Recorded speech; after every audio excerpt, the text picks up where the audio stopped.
I never thought I'd be the person to own 300 fragrances, but one smell completely changed that, and that is Galina exclusive. Hi, my name is Larissa, and on this channel I talk about everything to do with smelling good, and that is fragrance, body care, and all things to do with scented products.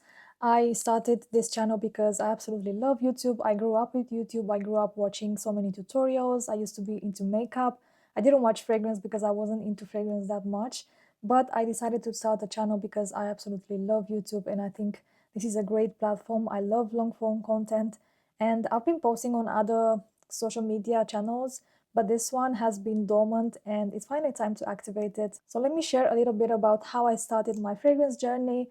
I've always kind of been really into like nice smells. I even love like the smell of toast. I love the smell of the grass in the morning, smell of flowers. I grew up in the countryside, so there's so many smells to me that I associate with my childhood, my mom's cooking, just a lot of things to do with that. I grew up in Romania, like I said, in the rural area. I was exposed to many beautiful scents, mostly to do with nature, and that was like my first contact with like smells and how much I associated with memories.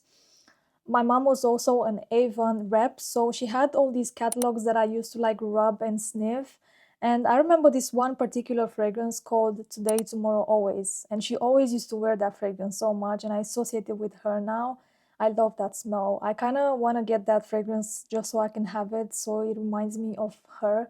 When I was growing up, I thought she was smelling so good. I thought that was the best fragrance in the world. And it's just amazing how we associate scent with memories and we can be transported back into that specific moment, whether good or bad. That's just the magic of fragrance. So that was kind of like my background of how I started to love fragrance, but I didn't become a perfume lover back then. First of all, I couldn't afford to be a perfume lover, but deep down I knew that this is something that I really enjoy, and I couldn't wait to get my first fragrance. So I didn't have my own fragrance until I believe I was 18 or 19 and I came to the UK. And I think the first bottle that I purchased was Lady Gaga Fame. Remember that black bottle? It had like a really nice black, like egg shaped bottle with like a gold claw on top. And it had black liquid, which to me was so fascinating. Like, how did they manage to do a black perfume? I thought I was so cool owning that fragrance. I really like the smell as well. And I have dear memories associated with that because that's when I moved to the UK. My whole life completely changed. I started university here, and that one bottle of perfume was the start of many things for me. But still, I didn't get obsessed with fragrance from that moment. And I believe the next fragrance that I purchased was Decadence from Marc Jacobs. Oh my god, how much I love that one. It's now discontinued, but I was obsessed with that fragrance. I thought it smelled so beautiful and it had this really nice design that looked like a bag with this gold chain and it had like a green emerald color. Absolutely love that one. I wish they brought it back. And then I just started getting like more designer fragrances. I got some for Christmas. I believe I got Scandal from Jean Paul Gaultier, which I loved so much. I got some Armani fragrances. And then I got Coco Mademoiselle from Chanel. As someone who grew up with not many resources, to me this felt like a big achievement, and bought this with my own money. It felt incredible and I love this smell. It became my signature scent, I believe, in 2019. I love this one. And this is still my OG bottle. I haven't used it for a while because I don't want to finish it. It's so many memories attached to this fragrance. It's the fragrance that I was wearing when I moved in with my partner, the fragrance I wore throughout uni. I just adore it. I think it's still a beautiful classic scent, and I will never let go of this bottle because it's just so nostalgic to me. So for a couple of years, I was like juggling between like 3 to 5 designer scents. I think at some point I had around 8 because I started buying like maybe once every 6 months I would buy a fragrance. But it wasn't until Christmas 2021 when I really got into fragrance because of this specific scent. This is the Lina Exclusive from Parfums de Marly. And to me, this changed everything. This changed the game. I blind bought this from Selfridges. I believe it was on sale at that time. And I just saw it, I believe, on TikTok. And I was like, that sounds like something that I would love. And I blind bought it. And everything changed for me because this smelled so different from all the other designer scents that I had in my collection. This is a rose fragrance that is quite modern, but it still has this like powdery aspect that makes it feel a little bit vintage, like a vintage makeup vanity. You have vanilla, you have oud, you have incense. All of these notes I haven't met before, I wasn't familiar with, and it just smelled so different and it became my signature scent. And believe it or not, this is still my signature scent today in 2026.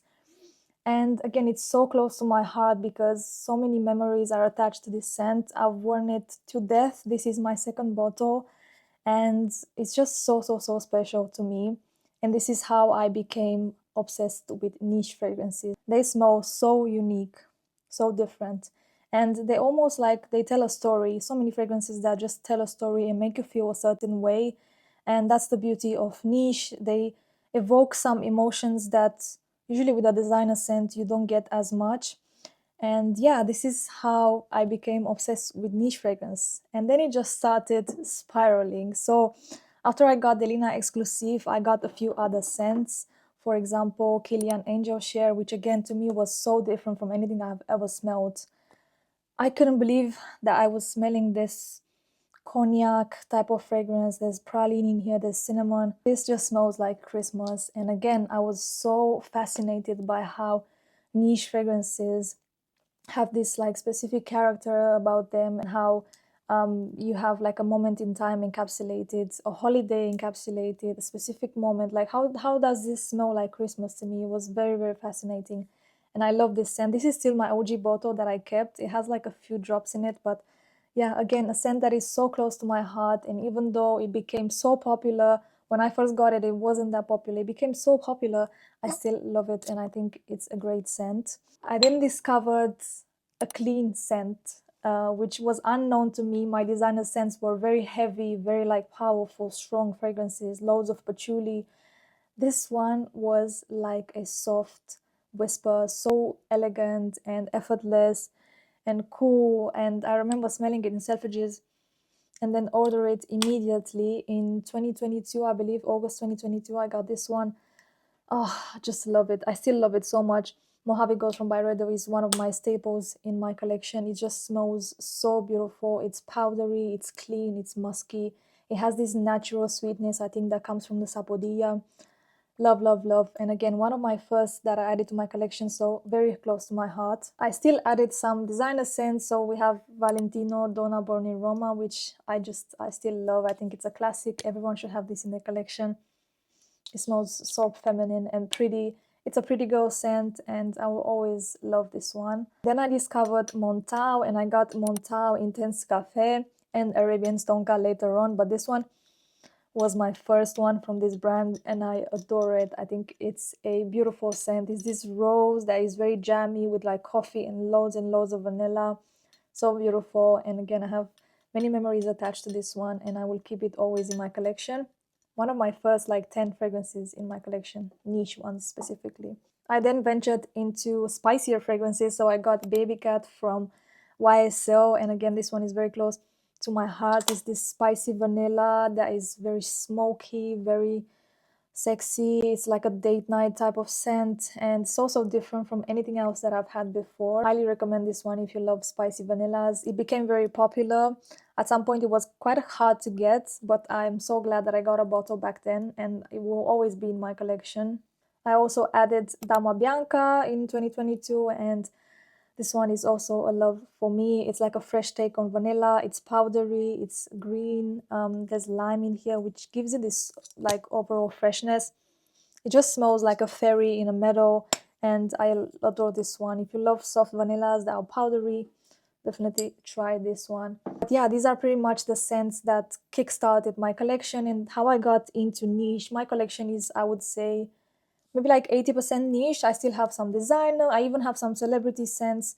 But yeah, I do love niche so much. And I just love this community. I love being a part of it. I love when there's a new release and we're all talking about it. I love how we can all connect over a scent, how we interpret it, and how subjective fragrance is. I think it's beautiful how our noses perceive notes so differently, how we can all smell different things.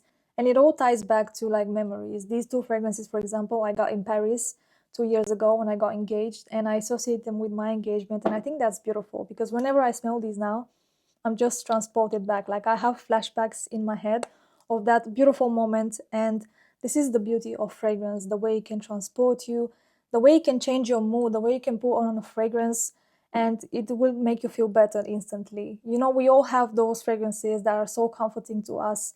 And when you're having a bad day and you put on that scent, it can change the mood, and that's beautiful. I started creating content about fragrances probably like a year after I got really into fragrances because I wanted to share my love for this passion, for this hobby. And I know that there's so many other people that would relate.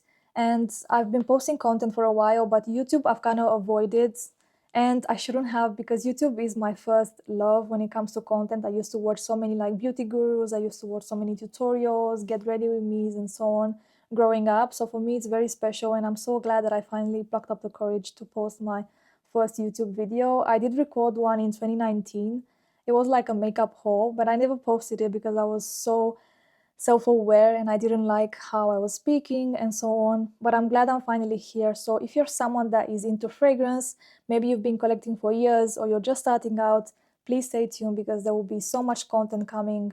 I love to do all types of content. So you will see on this page reviews, you will see unboxings, you will see maybe like current obsessions, you will see declutterings, you would see new additions, new releases. I love to talk about it all. My taste is very versatile, so I love all types of fragrances. To me, you won't just see clean fragrances or vanillas. You will see all of those. You will see clean musky fragrances. You will see vanillas. You will see floral. You will see ambery fragrance, spicy fragrances. I love it all. So if you're in for that, stay tuned because more content will come. Thank you for joining me today and see you in the next one.